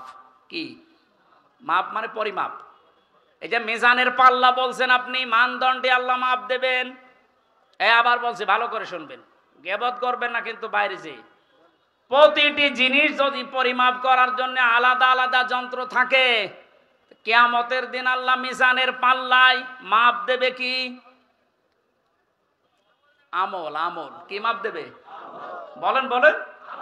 আমল মানে কাজ, আমল মানে আরো জোরে বলেন। কাজ মাপার জন্য দাড়িপাল্লা লাগে, ফিতা লাগে, লিটার লাগে, কি লাগে?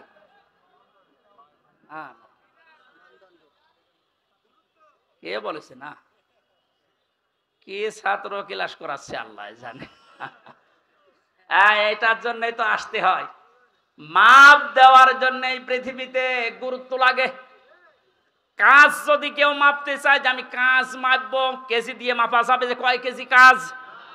তা আপনি কি ধরনের বিশ্বাস করেন কিয়ামতে আল্লাহ এইদিকে আমল তুলে দেবে আর এদিকে বদ আমল? আমল মানে কাজ, কাজ কি 5 কেজি হয়? কি বুঝেছেন এতদিন? আল্লাহ মাপ দেবে কি? আমল। আমল এটা ক্লাস চলছে, জবাব দেন তো ছাত্রের মতো। আমল মানে বাংলায়, আমল মানে বাংলায়, আবার বলেন আমল মানে বাংলায়, আরবিতে আমল, আরবিতে, ইংরেজিতে ওয়ার্ক। জিনিস সবই এক, জিনিস সবই কি?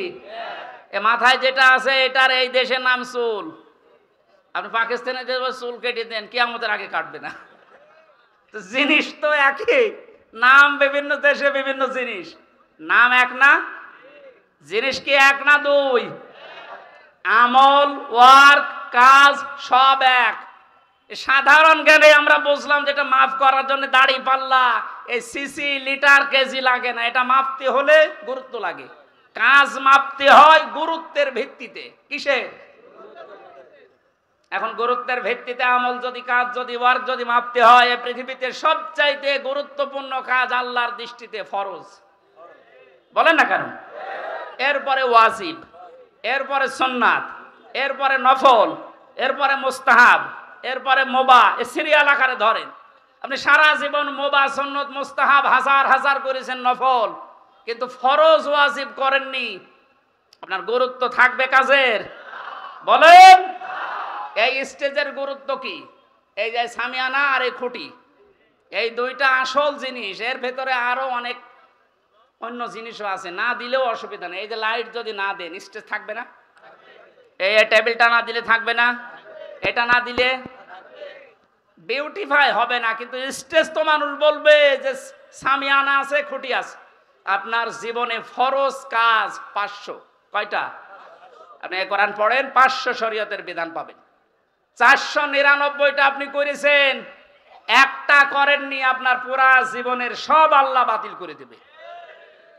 এটা বাতিল যে করে দেবে কোথায় পেলেন? বলেন। আমি বেশি সময় নিয়ে ফেলছি, আর 5-7 মিনিট থাকবেন না? এই যে নামাজ আমরা যারা এশার নামাজ পড়লাম, এশার নামাজের ভেতরে ফরজ ছিল 13টা, 12টা আদায় করেছে কেউ, একটা আদায় করে নাই, ওর নামাজে সওয়াব হবে 5টা। কি? 0 শূন্য, কিচ্ছু হবে না। এটা যেমন সহজে বুঝেছেন, কোরআনে কারিমে আল্লাহ 500 আয়াত শরীয়তের বিধান ফরজ এটা দিয়েছেন, 499টা মেনেছেন, একটা মানেননি, আপনার জীবনে সওয়াব হবে 0 শূন্য, কাজের কোনো গুরুত্ব নেই। কিয়ামতে আল্লাহ যখন মাপবে একেবারে 0 হয়ে যাবে, এই পাল্লাটা ভারী হয়ে যাবে। আমি আশা করি বোঝাতে পেরেছি। এই জন্য জীবনে ফরজ যেন না বাদ যায়। কথা বুঝেছেন? নামাজ পড়া যেমন ফরজ, রোজা রাখা ফরজ, হজ করা ফরজ, সম্পদ থাকলে যাকাত দেওয়া ফরজ, দিন কায়েম করার চেষ্টা করা কি? এইটাকে কেউ যদি রাজনীতি দুনিয়ার কাজ মনে করে এড়িয়ে যায়, কিয়ামতে ওকে যখন আল্লাহ মাপ দেবে, কাজের গুরুত্বের ভিত্তিতে কিচ্ছু পাওয়া যাচ্ছে না। 12টা ফরজ আদায় করে একটা আদায় না করলে যেমন 0 হয়, কোনো সওয়াব হয় না। আশা করছি কথার অর্থ আপনি বুঝেছেন, এখন না বোঝার ভান করে আছেন। আমার মনে হয় আপনাকে ঝড়ে কোদাল দিলেও আর আপনি বসবেন না, যা বোঝার আপনি বুঝেছেন, এখন আপনি আমল করেন। এই পর্যন্ত আমরা যা পড়েছিলাম 25 নম্বর আয়াত সূরা হাক্কাতের, 26 থেকে আলোচনা হবে সামান্তা মাদ্রাসায়। কয় তারিখে যেন ওইটা? যাদবপুর বাজারে কলেজ ময়দানে, ওখানে 26 আয়াত থেকে শুরু করব। এই প্রচন্ড গরমে আর মানুষের চাপ আমি শেষ করে দিলাম। বারাকাল্লাহু লানা ওয়া লাকুম ফিল কোরআনিল আযীম, আল্লাহুম্মা আমিন। আমার ওই যে লিখিত বই আছে, গাড়িতে যাওয়ার সময় নিজে নিয়ে যাবেন, বাড়িতে লোকজনকে পড়তে বলবেন। রব্বানা যালামনা আনফুসানা ওয়া ইল্লাম তাগফির লানা ওয়া তারহামনা লানাকুনান্না মিনাল খাসিরিন। রব্বুল আলামিন কোরআনের পাখি বিশ্বনন্দিত মুফাসসির আল্লামা শহীদ দেলাওয়ার হোসাইন সাইদি এবং যে যুবকেরা বাংলাদেশ স্বাধীন করার জন্য জীবন দিয়ে গেল, এই মানুষগুলোর জন্য আজকের তাফসীর মাহফিলে হাজার হাজার লক্ষ মানুষেরা জড়ো হয়েছে। কোরআন থেকে আমল নেওয়ার বিষয়ে যে কথাগুলো বলেছি, তুমি আমল করার তৌফিক আমাদের দাও। কাজ যেন আমরা ইখলাসের সাথে ভালো কাজে আঞ্জাম দিতে পারি, সেই পরিবেশ তৈরি করে দাও। এতদিন পর্যন্ত জালেমের জুলুমের শিকার হয়ে যে মানুষগুলো মজলুম অবস্থায় ছিল, আল্লাহ তুমি তাদেরকে প্রতিদান দিও, তাদেরকে ইখলাসের কারণে, ধৈর্যের কারণে মেহেরবানি করে তুমি দান করো। মাহফিলের আয়োজন করতে গিয়ে তোমার যে যুবক বান্দারা শ্রম দিয়েছে, যারা টাকা পয়সা দিয়েছে, আল্লাহ এদের টাকাগুলো ওসমানের সাথে কবুল করো। রব্বুল আলামিন যারা শহীদ হয়ে কবরে গেলেন, শাহাদাতের সর্বোচ্চ মাকাম দান করো। যারা অসুস্থ হয়ে আল্লাহ তাআলা গুলিবিদ্ধ হয়ে যে মানুষগুলো হাসপাতালের বেডে এখনো পর্যন্ত কাম কাতরাচ্ছে, এদেরকে তুমি শেফায়ে কামেলা আজেলা নসিব করে দাও। এখানে হাজারো মানুষ আমরা আছি, আমাদের মনের কামনা বাসনা একটাই, তোমার কোরআন দিয়ে দেশ চলছে, এটা চললে কেমন দেখা যায় এটা আমরা দেখতে চাই। মা বোনেরা পর্দার আড়ালে বসে আছে, এরাও বহু কষ্ট সহ্য করেছে। আল্লাহ মজলুম মা বোনদেরকেও তুমি কবুল করো দ্বীনের জন্যে। তাদের পেটে তুমি হযরতে আয়েশার মতো, হযরতে হুসাইন হাসানের মতো সন্তান দান করো। এলাকায় আসলে তোমার বান্দা মরহুম আব্দুল হান্নান, তোমার আলেম বান্দার কথা মনে পড়ে, মাবুদ তাকে তুমি কবরে মাফ করে দাও। আল্লাহ তাআলা এখানে যারা এই কথা বললেন, মাওলানা হোসাইন আহমেদ মাহফুজ সহ নামনা জানা যত আলেম এসেছে, আল্লাহ আমার শ্বশুর এসেছে, তার বাবা মাকে হারিয়েছে, তুমি তার বাবা মাকে তার সন্তানের ওসিলায় মাফ করে দাও। আমার মামা এসেছে মাওলানা আলমগীর হোসাইন, তার বাবাকে সে হারিয়েছে, আল্লাহ তার বাবাকেও মাফ করে দাও। হাফেজ মাওলানা আবু সালেহ সহ কত আলেম এখানে বসে আছে, আল্লাহ আল্লাহ আলেমদের দিকে তাকিয়ে হলো আজকের এই মোনাজাত কবুল করে দাও। যে বাড়িতে এসে বসেছিলাম, এই বাড়ির ওপরে রহমত নাজিল করো। আল্লাহ আমাদের শরীরটাকে সুস্থ রাখো। বহু জুলুম অত্যাচারে দেশের মানুষ আমরা সহ্য করেছি, আল্লাহ জুলুমের পরাজয় যখন হয়েছে, এই জালেমদেরকে আর তুমি এই দেশে জায়গা দিও না। নূহ নবী দোয়া করেছিলেন, রব্বিলা তাযারনি মিনাল কাফিরিনা দাজ্জার ইন্নাকা ইন তাযারহুম ইউদিল্লু ইবাদাকা ওয়ালা ইয়ালিদু ইল্লা ফাজিরান কাফফারা। ওদের পেট থেকে যেটা আসবে ওইটাও তোমার নাফরমান হবে। এই জন্য কোন জালেম যেন এদেশের জমিনে আর জায়গা না পায় সেই ব্যবস্থা করে দাও। কোরআনের জন্য এই 17 বছর যারা মাজলুম অবস্থায় জীবন কাটিয়েছে, আল্লাহ তোমার ওয়াদা তাদেরকে তুমি ওয়ারিশ বানাবে জমিনের। এই মাজলুমদের হাতে এই জমিনের দায়িত্ব দিয়ে দাও। আমরা শরীরে অনেকে রোগ শোক নিয়ে আসি, আমাদেরকে শেফায়ে কামেলা আজেলা দান করো রব্বুল আলামিন। আমার মা বাবাকে মাফ করে দাও, আমার দাদা দাদি নানা নানিকে মাফ করো। যে যার জন্য আমরা হাত তুলেছি আমাদের কারো মোনাজাত ফেরত দিও না, কবুল করে নাও। এই গ্রামে মাটির নিচে যত মানুষ ঘুমিয়ে আছে আল্লাহ কবরগুলো জান্নাত বানাও। আগামীতে এই ময়দানটা কোরআনের জন্য উন্মুক্ত করে দাও। অধ্যাপক মতিউর রহমান স্যার সহ অধ্যাপক ফারুক আহমেদ সহ যত অতিথি আজকের মাহফিলের প্রত্যেককে ওমরের মতো বানিয়ে দাও। আল্লাহ বাংলার জমিনটা তুমি কোরআনের হাতে তুলে দাও। কখন কার মরণ চলে আসে জানি না, এখনো আমরা এখানে কেউ জানি না মহেশপুরের বাজারে সেজিয়ার বাজারে কার কাফনের কাপড় এসে গড়াগড়ি করছে। ওই সাদা কাপড় গায়ে ঝড়ানোর আগে তোমার কালেমাটা আমাদের মুখে দিয়ে দিও, লা ইলাহা ইল্লাল্লাহু মুহাম্মাদুর রাসূলুল্লাহ। আসসালামু আলাইকুম। খ্যাতনামা ইসলামিক স্কলারদের বক্তব্য শুনতে আমাদের সঙ্গেই থাকুন। নিয়মিত আপডেট পেতে সাবস্ক্রাইব করে বেল বাটনে প্রেস করুন। Rosary 24. Enjoy the Holy Quran.